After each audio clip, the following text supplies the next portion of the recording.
This is the meal that brings back my favorite childhood memories. Hey y'all, I'm Tammy. The cameraman is Chris, my husband, and this is Collard Valley Cooks, where we cook simple ingredient foods just like our mamas did. This is my mama's recipe that we ate growing up. She called it Benefield Chicken. This recipe is in our cookbook. It's under the soup and stew section, and it's called Benefield Chicken. It is like a chicken stew. We're going to get started. Stay tuned and you'll hear the story of this famous dish at our house. Okay, you can either boil your chicken the same day you make this dish, or you can make it a day ahead. That's what I did, so I'm going to show you how I put it up. If you'll take a look in the cookbook, you'll see that I have a chicken stock recipe there. I also have one in the beginning of the cookbook called How to Boil a Chicken. Either one of these will work, and I have already boiled my chicken. You can see that I picked the chicken off the bone. This was actually chicken breast on the bone, skin on, and I picked the meat off and I covered it with my stock, and that way it'll keep that chicken moist, especially when you're using a chicken breast. You want to keep it moist in the refrigerator. Now, I do let this come down to about a room temperature before I store it in the refrigerator. Don't put it in there piping hot. I also pour up the stock into mason jars. You can strain that stock into the mason jar if you don't want the little tidbits and onion and carrot and stuff to go in there. That's up to you. Because I was making this recipe, I just let it all go in there. I think the onions are good, so I left it in the stock. There's a tip on that. This is my pot that I've had since the kids were babies. And you can see with stainless steel, you can see it's got a nice big thick base on the bottom. If you want to know what I recommend about a pot, if you pick it up and it's a stainless steel pot and it doesn't have a nice thick base that goes to the edge of the pot, you don't want to pick it up and it have this small area under it. You want it to be large like the pot. Then it's going to last you a lifetime. And there are ways that if you burn something in this, you can get it out. You don't have to throw it away. So if you buy a good pot, you should have it forever. I've had this one, like I said, probably about 23 years now. And I just clean it with an SOS pad. The next step to this dish, since we've already poured up our chicken, we have our stock and the chicken's done, we are going to boil the vegetables in the stock. All right, we're going to add our stock to our pot. And let me mention this, if you put up chicken stock and it has a nice seal on the top, like this one moved, when I picked it up, the seal moved, so the seal's broken. You have to use this within about, I would say 3 weeks, okay, 3 weeks.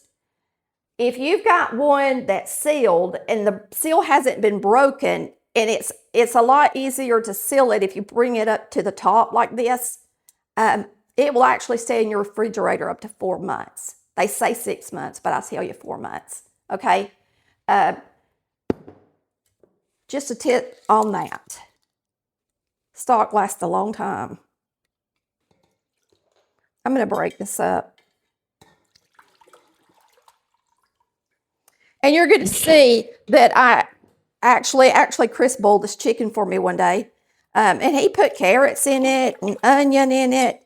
When Chris boiled this chicken, I was hungry that day and I hadn't had lunch. So when I poured up the stock, I actually ate most of the carrots. I only left 2 little pieces in here of carrot because he put carrot in there when he boiled it. We're just going to put this on the stove. We're going to let it heat up while we prep our vegetables. All right, I'm going to add my soup in here. I'm going to go ahead and put it in here because I need some more liquid for my vegetables. I've got so many vegetables. And there's also more liquid in the chicken when I add it as well. So remember that. It's coming in as well. So there's our cream of chicken going in. And now we're going to put our vegetables in here. You're going to peel your potatoes and cut them into hunks. You're going to peel your carrots and cut them into hunks. You're going to peel your onion and cut it into hunks. And you'll see how big the pieces are once I am finished.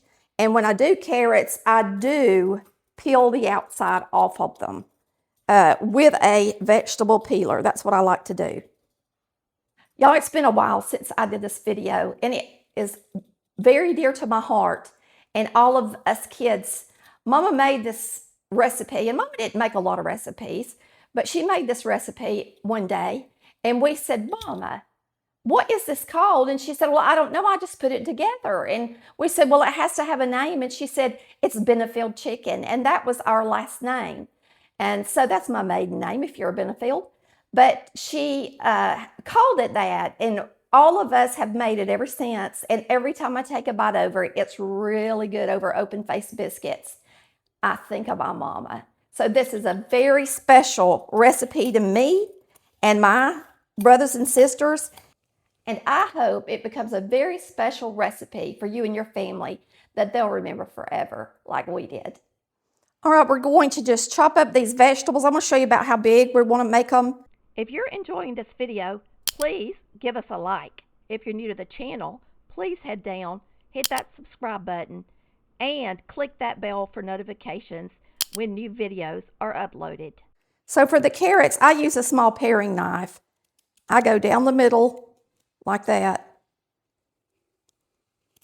You want it to be about the right thickness so that it doesn't take it forever to get done. And you're going to boil these until they're nice and tender. And as far as the potato, you're just going to cut it off in hunks like that.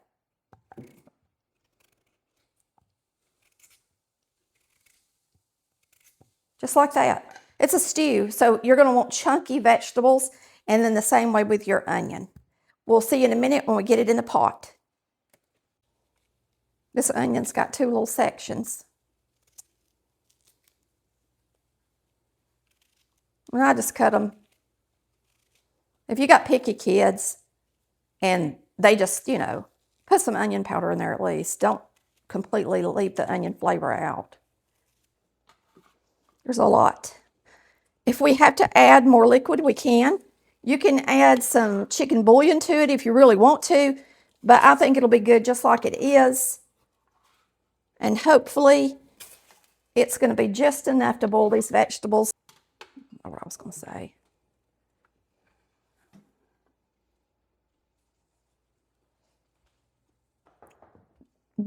At the end, we will thicken this. That cream of chicken is not enough to thicken this much broth.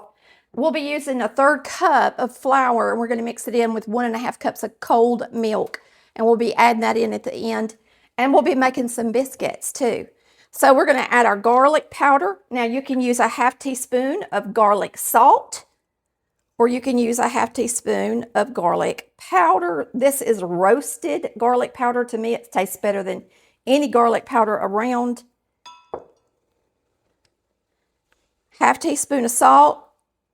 But because I used powder instead of garlic salt, I've got to add more salt, another 1/2 teaspoon. Now, some of you might say, well, why not use fresh garlic? Well, my mama didn't have fresh garlic when I was growing up, and I like for this to taste like it did when I was growing up. This is one of the dishes that's absolutely delicious, just like Mama made it, and I just don't use fresh garlic in it. And we're going to use a 1/2 teaspoon black pepper. We're going to stir it up real good.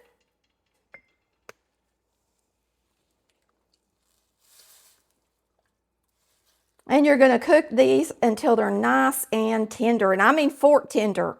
So you cook them until the carrots are fork tender. And make sure you make the carrots smaller than the potatoes, because it takes carrots longer to cook. And you don't want your potatoes just to be falling to pieces, because it takes forever to get your carrots cooked. So don't make them in big round pieces unless you slice them thin. Okay, you can slice them thin if you want to. All right, we are going to get our milk in here with the flour to start thickening this up. And then we're going to add the chicken to it as well. It tastes really good. So you want to use enough milk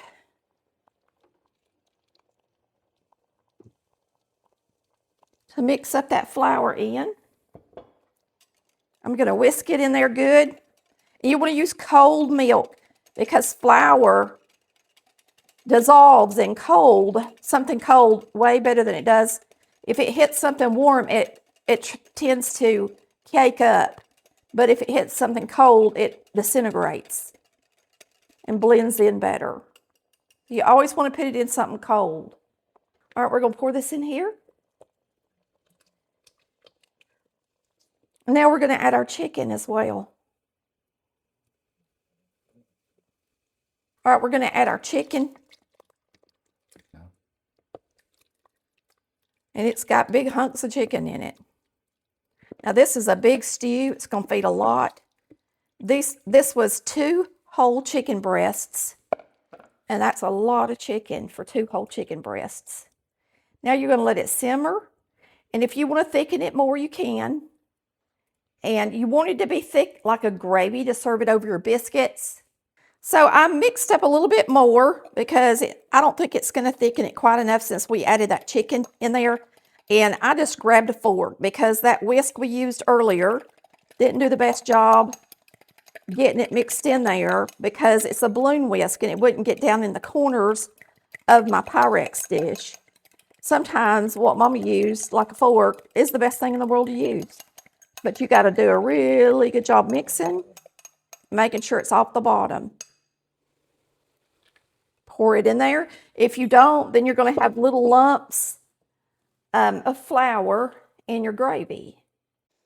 Okie dokie, the biscuits are piping hot. I just flipped them upside down. And I'm going to split one on the plate and pour this over the top. And this is how Mama served it. She would cut the biscuit right down the middle. Just like that. We'll do 3 sides. The one I rolled looks so much prettier and taller. The more you fold them over, the higher they rise. So remember that as well. It really does make a difference. A lot of people will say, you need your biscuits too many times, but if you don't need them around 7 times or so and get the flour incorporated, they don't rise as high. I've got some of the best biscuit videos on YouTube. I'm not kidding, I really do. So if you want to know how to make a good biscuit, you can watch those as well. And practice makes perfect. Remember that with biscuits.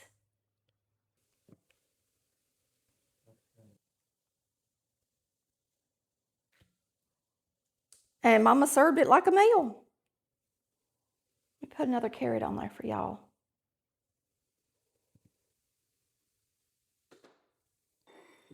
Just like that. And if you want more black pepper, you could put it on there at the table. All right, I'm going to show y'all how to make a biscuit real quick.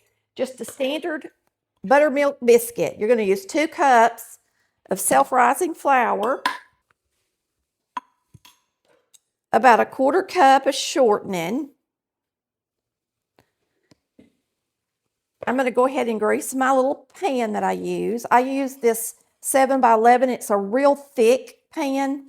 It's kind of pricey, but it's really thick and sturdy. And I believe it's carbon steel. I don't know for sure. All right, you're going to take your blending fork, put your finger right here, and you're going to blend the shortening into the flour. Now, Granny, of course, used a regular fork, but this is a tool that Julia Childs used. One of my viewers sent me one when I first started the show. I fell in love with it. It's so easy to cut your shortening into the flour with this tool, especially if you got a Pyrex bowl like this. It just fits right in the bend of it, just fits right in the bottom of the bowl perfect. And this is just a standard Pyrex bowl. So you cut that in until it's about pea size. And then you add just enough buttermilk to stick it all together. So add your buttermilk a little bit at a time until you get it like I'm going to show you it needs to be. And we're going to pat these out on the counter. I do biscuits different ways. Mama rolled hers, hand rolled them, and mixed them by hand. And Granny did hers this way. So I do biscuits both ways. score what kind of mood I'm in and what kind of biscuit I want, because a rolled biscuit is softer crumb. It's more like a roll.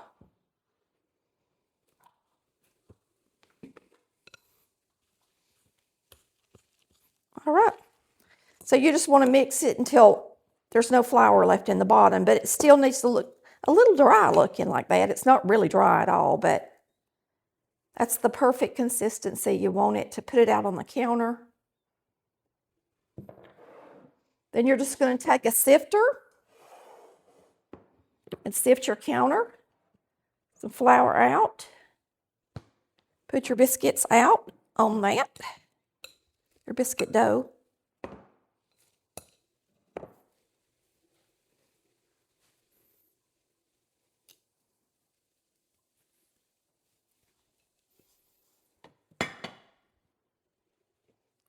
Put some on the top. And then you're just going to turn it a few times. And I tell people, I mean, it's according to what kind of biscuit you want, really.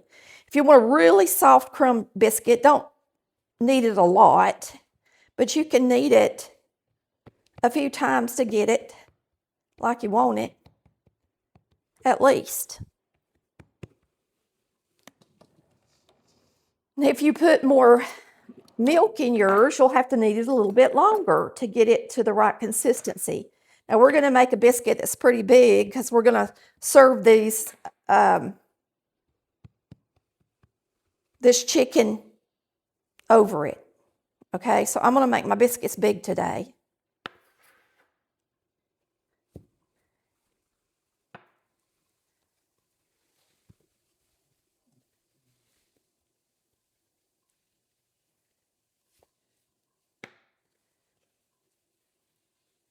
I may have to put a little extra grease in here. And I'm kind of pulling them far apart today as well, because I want this to look, it's almost like a deconstructed chicken pot pie in a way.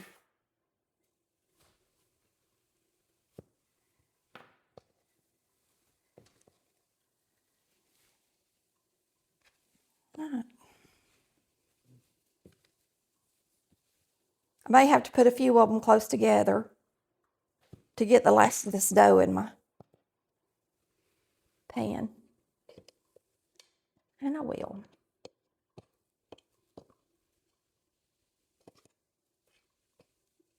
I'll put some right there in the middle. We'll just roll this one in our hand. And you can pat the tops with buttermilk. It just makes them a little shinier on the top. It's not mandatory, but that's what my granny did when she made them. So I do that sometimes and sometimes I don't. Like I said, according to what kind of mood I'm in and if I'm in a hurry or not. We're going to get these in the oven. And since these biscuits are a little bit bigger, it might take them just a little bit longer to get done. All right. I already know it's delicious. I've already tasted it. It is so good. And it is really good over biscuits.